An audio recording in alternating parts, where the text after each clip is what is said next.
Hello दोस्तों, अभी मैं हूँ मलकापुर कोर्ट में और मेरे साथ है अभी एडवोकेट अभिजीत इल्लाबादकर सर और उनसे हम एक जानकारी लेंगे। सर, एक क्वेश्चन आपके लिए ऐसा है कि ये एक तालुका प्लेस है जी। और तालुका प्लेस में डिस्ट्रिक्ट कोर्ट कैसे आया है? एक्चुअली हमारे लिए ये एक बहुत बड़ा टास्क है। अगर इस टास्क को अगर बयां करना है तो उसके ऊपर एक बुक लिखी जाएगी, इतनी बड़ी ये टास्क है। एक्चुअली हम लोग कहते हैं कि कोर्ट में पेंडेंसी बहुत ज़्यादा है। अगर हम देखेंगे, उसका रेशो देखेंगे तो हमें ये महसूस होगा कि जो अपीलेट कोर्ट है, अपीलेट कोर्ट में पेंडेंसी ज़्यादा है ट्रायल कोर्ट से।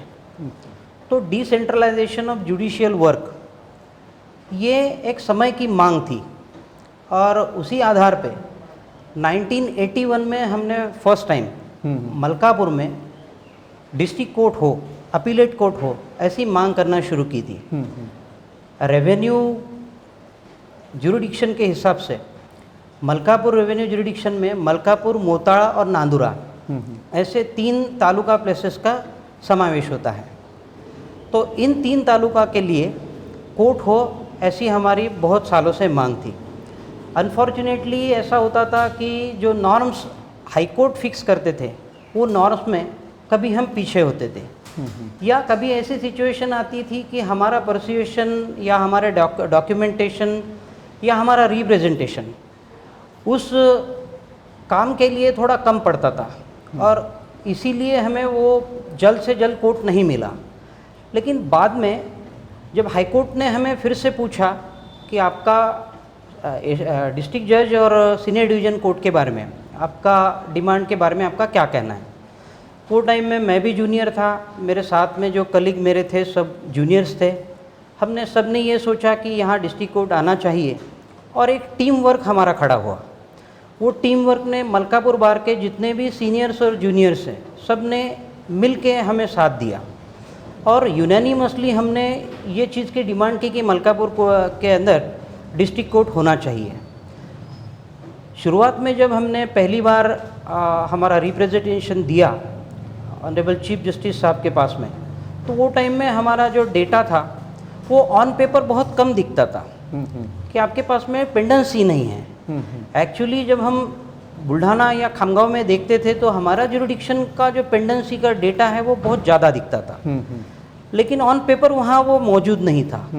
तो हमने वो ग्राउंड रूट लेवल से जाना शुरू किया कि मलकापुर कोर्ट अगर होता है तो कितनी पेंडेंसी होना चाहिए, वो डेटा और सही डेटा हाई कोर्ट में जाए, इसके लिए हमने प्रयास शुरू किया। वो टास्क आज दिखता बहुत छोटा है, लेकिन वो टास्क कंप्लीट करने के लिए बहुत मशक्क़त करना पड़ी हमें और बहुत मेहनत लेना ज़रूरी था। और मुझे इस बात की खुशी है कि मलकापुर बार के हर एक सीनियर ने, हर एक जूनियर ने वो टास्क के लिए हमें पूरा सहयोग दिया। बाद में जब ये प्रोसेस शुरू हुई तो मुझे याद है वो टाइम में हमारे प्रिंसिपल डिस्ट्रिक्ट जज साहब थे बाबरेकर साहब। बाबरेकर साहब ने हमें ये पूरे प्रोसेस में बहुत हेल्प की। उन्हें भी पता था कि अगर मलकापुर में डिस्ट्रिक्ट कोर्ट अगर होता है तो पेंडेंसी निश्चित रूप से कम होगी और काम अच्छी तरह से चलेगा। बाबरेकर साहब ने मदद करने के बाद में ये प्रोसेस में वो टाइम में जो महामहिम प्रतिभाताई पाटिल, अपने भारत की राष्ट्रपति, पहली महिला राष्ट्रपति, उन्होंने भी हमें आशीर्वाद दिया। बाद में जब हाईकोर्ट लेवल पे ये काम शुरू था तो जो बार काउंसिल के मेंबर्स थे वो मेंबर्स ने भी हमें अच्छा खासा सपोर्ट किया। और सबसे इम्पोर्टेंट बात ये पूरे टॉपिक में ऐसी है कि वो टाइम हमारे जो गार्डियन जस्टिस थे, honourable justice Arun Chaudhary sir, उन्होंने हमें ये पूरे प्रोसेस में पॉजिटिवली पूरी जितनी हेल्प हो सके वो पूरी हेल्प की। आगे ये प्रोसेस में ऐसा हुआ कि मलकापुर कोर्ट के अंदर हमारी डिमांड और पेंडेंसी ये सोच के हाई कोर्ट ने हमें लिंक कोर्ट तो दे दिया। लिंक कोर्ट दैट मीन्स 15 दिन का कोर्ट। वो कोर्ट 15 दिन मलकापुर में बैठते थे और वो जज 15 दिन बुल्ढाना में बैठते थे। वो टाइम में हमारी बिल्डिंग जो थी वो पुरानी थी, पीडब्ल्यूडी डिपार्टमेंट जो है उन्होंने कह दिया था कि भाई ये ओल्ड बिल्डिंग है, यहाँ और नया कोई एक्सपेंशन पॉसिबल नहीं है। तो ये कोर्ट बैठने के लिए सिटिंग अरेंजमेंट कैसी हो। तो गवर्नमेंट लेवल पे हमें जो तत्कालीन गवर्नमेंट अधिकारी थे, यहाँ के विधायक थे, यहाँ के लोक प्रतिनिधि थे, इनकी मदद लेना ज़रूरी था। और मुझे बताने में खुशी होती है कि हम जिन लोक प्रतिनिधि के पास गए उन्होंने कभी हमें नाराज़ नहीं किया। उन्होंने फंड देने का पूरा आश्वासन किया और उनकी मदद के भरोसे पे, उनके हेल्प के भरोसे पे हमने यहाँ पे बिल्डिंग का प्रस्ताव गवर्नमेंट के पास में दिया थ्रू हाई कोर्ट। मुझे ये भी बताने में बड़ी खुशी होगी कि मेरे बार के जो मेरे कलीग हैं, एडवोकेट तांदुलकर साहब हैं, वो टाइम के जो प्रेसिडेंट थे मोरे साहब थे, एडवोकेट हरीश रावल जो हमारे बार के मेंबर है, मलकापुर के नगराध्यक्ष रह चुके हैं, मेरे सीनियर हैं सोमन साहब, ये सब ने हमें पूरा सहयोग दिया। खुद जो कर नहीं पाते, मुंबई नहीं आ पाते, तो हमें वो चीज़ के लिए प्रोत्साहित किया, फंडिंग किया कि आप जाओ, आप काम करो, वहाँ पे ये सक्सेस करो। लकीली गवर्नमेंट के अंदर वो टाइम के जो विधायक थे, वो विधायक ने हमें पूरी मदद दी और ये कोर्ट बिल्डिंग का हमारा जो पूरा प्रपोज़ल था वो गवर्नमेंट से हमने सक्सेस करा लिया। अच्छा। सब्सिक्वेंटली ऐसा हुआ कि जब कोर्ट हुआ तो कोर्ट वो सिर्फ एक तालुका के लिए हुआ था। मोताड़ा और नांदुरा ये जो तालुका थे उनका इंक्लूजन हमारे कोर्ट में नहीं हुआ था। ओके। उसका रीज़निंग ऐसा था कि सरप्राइजिंगली हाई कोर्ट ने वो 2 बार की कंसेंट डिमांड की कि आप ये 2 बार की पहले कंसेंट ले आओ कि they want to include in jurisdiction of Malkapur. ये बड़ी सबसे बड़ी दुविधाजनक बात हमारे लिए थी। उसका कारण ऐसा था कि बार के कुछ लोगों का अटैचमेंट, ये उनके जो पुराने जुरिडिक्शन थे, दैट मीन्स खामगांव या बुल्ढाना, उनके साथ में उनका अटैचमेंट ज़्यादा था। इतने सालों से उनका वहाँ काम चल रहा था और स्वाभाविक जहाँ से काम कम होने वाला है वो बार का भी हमें थोड़ा प्रोटेस्ट झेलना पड़ा, ऑब्वियसली। लेकिन वो प्रोटेस्ट भी हमने एकदम प्यार से सबको समझा बुझा के वो टास्क को करना शुरू किया। और सिर्फ वो लेवल तक के न जाते हुए हमने हमारा रिप्रेजेंटेशन ऐसा किया कि ये कोर्ट वकीलों के लिए नहीं हो रहा है। बेसिक कंसेप्ट कोर्ट के बारे में ये है, the court is for litigants and not only for advocates. तो बताने के लिए मुझे खुशी होगी कि नांदुरा ये जो तालुका है, नांदुरा तालुका में लगभग 64 ग्राम पंचायत है। तो out of that 64 gram panchayat, near about 61 to 62 ग्राम पंचायत ने ग्राम सभा में हमारे फेवर में रिजोल्यूशन पास किया कि भाई हमें मलकापुर कोर्ट में ज्वाइन होना है। ओके। उसका कारण भी ऐसा था कि हाईवे और ट्रेन, इनकी अवेलेबिलिटी हमारे पास में एकदम इजीली थी। लिटिगेंट कम पैसे में मलकापुर आ सकता था, तो लिटिगेंट ने भी चाहा कि भाई हम मलकापुर कोर्ट में जाएं। तो आहिस्ता आहिस्ता फिर 2012 में नांदुरा और मोताड़ा ये 2 जो तालुका है वो मलकापुर तालुका में ऐड हुए। बाद में ये जो बिल्डिंग बनी, ये बिल्डिंग भी हमारे लिए एक ड्रीम था। कोई भी व्यक्ति चाहता है कि भाई खुद का घर हो। खुद के घर बनाने के लिए वो जितनी मेहनत लेने की उससे उम्मीद होती है, अपेक्षा होती है, मुझे यकीन है कि मेरे मलकापुर बार के मेंबर्स ने खुद के घर से ज़्यादा कोर्ट की बिल्डिंग होने में ज़्यादा इंटरेस्ट लिया। मुझे आज भी याद है कि एक रात में जब सीमेंट का ट्रक मलकापुर में आया, अब हमें हमारी बिल्डिंग तो बहुत अच्छी हो ऐसी आवश्यकता थी। रात में सीमेंट का ट्रक आया, हमें मैसेज आया कि भाई सीमेंट का ट्रक आया है। हमने यही सोचा कि भाई इतने देर रात में सीमेंट का ट्रक आ रहा है, हमने किसी ने सोचा नहीं, हमने तुरंत हमारी गाड़ी ली और मलकापुर कोर्ट में आए। मैं और मेरे साथ में जो मेरे सीनियर है एडवोकेट तांदुलकर, हमने एक सीमेंट बैग चेक किए कि लो ग्रेड का सीमेंट तो नहीं लगा रहे, लो ग्रेड का स्टील तो नहीं लगा रहे। यहाँ हमारी ऐसी पोजीशन थी कि हम कोर्ट में काम करते थे, लेकिन फिर भी हमारा दिन में 4 बार 5 बार वो बिल्डिंग की तरफ चक्कर रहता था कि काम ठीक से हो रहा है कि नहीं, क्यूरिंग ठीक से हो रही कि नहीं। तो वो टाइम के जजेस भी ऐसे हमें हमारे नसीब से मिले कि वो खुद भी इंटरेस्ट लेते थे, ओके। वो खुद भी इंटरेस्ट लेते थे और वो हमेशा हमसे बात करते थे कि भाई ये बराबर चल रहा है कि नहीं। और आज आप देखोगे कि मलकापुर कोर्ट की जो बिल्डिंग बनी है, ऐसी बिल्डिंग, उसकी क्वालिटी, उसका सब स्पेस, उसकी बाकी सब फैसिलिटीज़, ये और कोर्टों से एकदम से अलग है और अच्छी है। ये बिल्डिंग, ये सिर्फ एक बिल्डिंग नहीं है, तो हमारे लिए एक आस्था का प्रतीक है, जो हमें फ़क्र होगा कि हमारे सीनियर्स के मार्गदर्शन में वो टास्क हमने कंप्लीट किया। फिर आहिस्ता ऐसा हुआ कि पेंडेंसी बढ़ती गई। पेंडेंसी बढ़ने के बाद में खुद हाई कोर्ट को महसूस हुआ कि 15 दिन के कोर्ट में ये सफिशिएंट नहीं होगा। मुझे बताने में आनंद होगा कि जजेस लोगों के जो नॉर्म्स रहते हैं काम के, मलकापुर में कोर्ट बैठा था 15 दिन, लेकिन उनका काम होता था 29 दिन का। ओहो। मलकापुर के अंदर उन्होंने डबल में काम किया। मलकापुर के अंदर कोई एडवोकेट ने कभी ऐसा नहीं कहा कि मैं रेडी नहीं हूँ, मेरी तैयारी नहीं हुई, मुझे एडजमेंट चाहिए। डिस्ट्रिक्ट कोर्ट और सीनियर डिवीज़न कोर्ट में, ये 2 कोर्ट में हमने बार में एक यूनानिमसली डिसीजन लिया था कि भाई हमने काम करना है और काम ऐसा करना है कि वो जजेस भी सेटिस्फाइड हो और इवन हाई कोर्ट भी सेटिस्फाइड हो कि ये बार अच्छा बार है और काम करता है। तो हमने इतना काम किया कि हाई कोर्ट को हमने वही दिखाया कि साहब आप देखो, अगर 15 दिन में अगर 29 दिन का काम आपका जज अगर कर सकता है, तो ये कोर्ट अगर पूरा मंथली अगर होता है तो कितने पेंडेंसी कम होगी। लकीली वो टाइम जो एडमिनिस्ट्रेटिव कमेटी थी, ऑनरेबल चीफ जस्टिस थे, उन्होंने ये चीज़ को अच्छी तरह से समझा। मुझे आज भी याद है, वो टाइम में रजिस्ट्रार इंस्पेक्शन 2 करके लड्ढा साहब थे, जो अभी हाई कोर्ट जज हैं। लड्ढा साहब का ये पूरे विषय के बारे में जो अप्रोच था वो एब्सोल्युटली पॉजिटिव था। वो खुद भी मानते थे कि जुडिशियल वर्क का अगर डिसेंट्रलाइजेशन अगर होता है, तो डिसेंट्रलाइजेशन में पेंडेंसी कम होने के पूरे चांसेस है।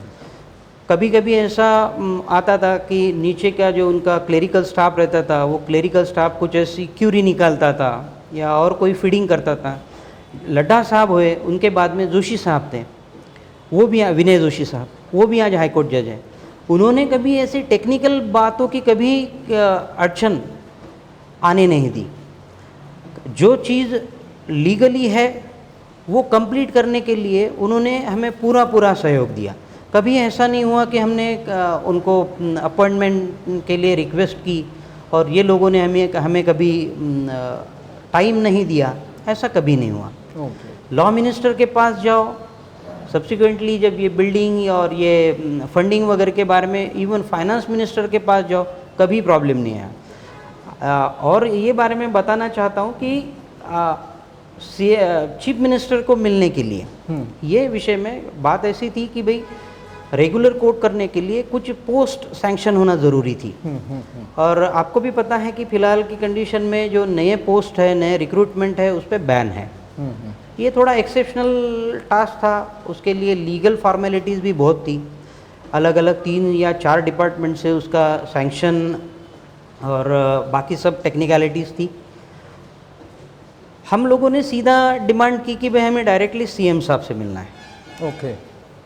सीएम साहब से मिलना, वो टाइम में ऐसा बोला जाता था कि भाई आप किसके बारे में बात कर रहे हो, you are not going to any tehsildar और एसडीओ, आप सीएम को मिलना चाहते हो।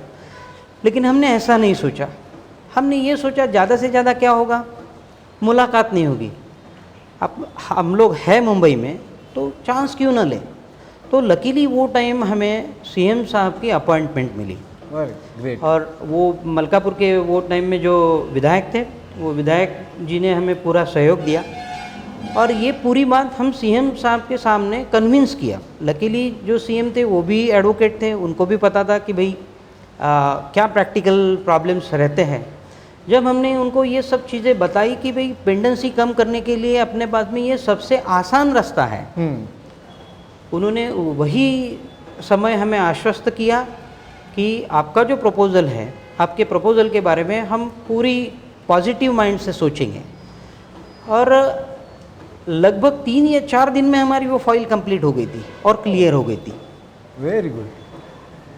ये टास्क लगता थोड़ा सा बहुत लंबा या बहुत मशक्क़त वाला या बहुत तकलीफ वाला, लेकिन मेरा ये मानना है कि अगर आपके पास में मैन पावर है और आपका बार अगर यूनानिमस है और एक सोच लिया हुआ अगर बार है, तो कोई भी टास्क, ये ऐसा कोई भी टास्क मुश्किल नहीं है। आज हमारी पोजीशन ये है कि आज अगर हम डिमांड करते हैं तो लेबर कोर्ट हो या इवन अपीलेट इंडस्ट्रियल कोर्ट का जो जुरिडिक्शन हो, इजीली हम डिमांड कर सकते हैं और उनके लिए जो इंफ्रास्ट्रक्चर आज मलकापुर में ज़रूरी है वो इजीली हमारे पास में अवेलेबल है। जैसा ही वो नॉर्म्स में हम बैठेंगे, हम तुरंत वो चीज़ को मूव करने वाले हैं। उसका कारण ये है कि हमारा जो बार है वो यूनानिमस है। सोमन साहब ने आपको पहले इंटरव्यू में बताया भी कि मलकापुर बार में कभी इलेक्शन नहीं हुआ। इलेक्शन नहीं हुआ। ये सबसे बड़ी हमारी एक आज की जो परंपरा है। आज हम देखेंगे कि बहुत से बार में इलेक्शन के लिए बहुत सारा खर्चा, मनमुटाव या तकलीफ होती है। हमारे बार में वो ऐसा कुछ नहीं है। हमारे बार में सब लोग एक दिल से काम करते हैं और ये टास्क के पीछे जैसा प्रतिभाताई पाटिल हो, लड्ढा साहब हो, हमारे विधायक हो या जोशी साहब हो, ये लोगों ने जैसा हमें सहयोग दिया, वैसे ही हमारे बार की यूनिटी ये सबसे इम्पोर्टेंट फैक्टर रहा और उसके वजह से हमें ये कोर्ट मिला। अभिजीत सर जी, ये पूरी आपकी बातें सुन के एक तो ये हुआ कि सब्र का फल मीठा होता है जी। और जैसे आपने बताया कि हर आदमी, फिर वो सीनियर हो जूनियर हो, हर आदमी कहीं ना कहीं से इसके लिए जुटा हुआ था। तो मेरे हिसाब से ये ट्रूली एक न्याय मंदिर आपने बनाया जी, कि जहाँ हर आदमी, पीड़ित आदमी आए और आपके जो एफर्ट्स हैं इससे सर्टनली जो भी जुरिडिक्शन के लोग हैं उनको एक easy access to justice, because ये हमेशा बोला रहता है justice at your door step. तो कहीं ना कहीं ये justice at your door step, इसका एक बहुत अच्छा काम आप लोगों ने, आपकी पूरी टीम ने, आपने मिलके किया। क्योंकि मुझे ये भी पता चला है सीनियर लोगों से कि आप लोगों ने और आपके साथ के जूनियर्स लोगों ने कई बार मुकादम, मतलब लाइक सुपरवाइजर भी आप देखते थे कि ये बिल्डिंग का कंस्ट्रक्शन कैसे चल रहा है, क्या चल रहा है, वो भी रात बेरात। और सिर्फ बिल्डिंग नहीं, बिल्डिंग के आजू बाजू में आप जो ग्रीनरी देख रहे हो वो ग्रीनरी में भी अच्छा पेड़ लगाना, उसको पानी देना, खासकर मई जून के या अप्रैल मई के सीज़न में वो समय भी हमने बोरवेल से पानी निकाल के यहाँ पे हमने only in order to please the presiding officer and the high court जजेस and to please the matter, इसके लिए हमने ये पूरे प्रयास किए। नहीं, ये आपके जो भी प्रयास हैं, ये मैं ये बोलूँगा कि ये एक हकीकत में ये बहुत बड़ी समाज सेवा आपके पूरे बार ने, यहाँ के जो भी लिटिगेंट्स हैं उनकी की है। सो दिस इज़ ट्रूली आपने ये जस्टिस को डोर स्टेप पे लाया है। तो उसके लिए तो I will really express my congratulations to you and to all the bar members of Malkapur bar के यूनिटी का स्ट्रेंथ क्या है।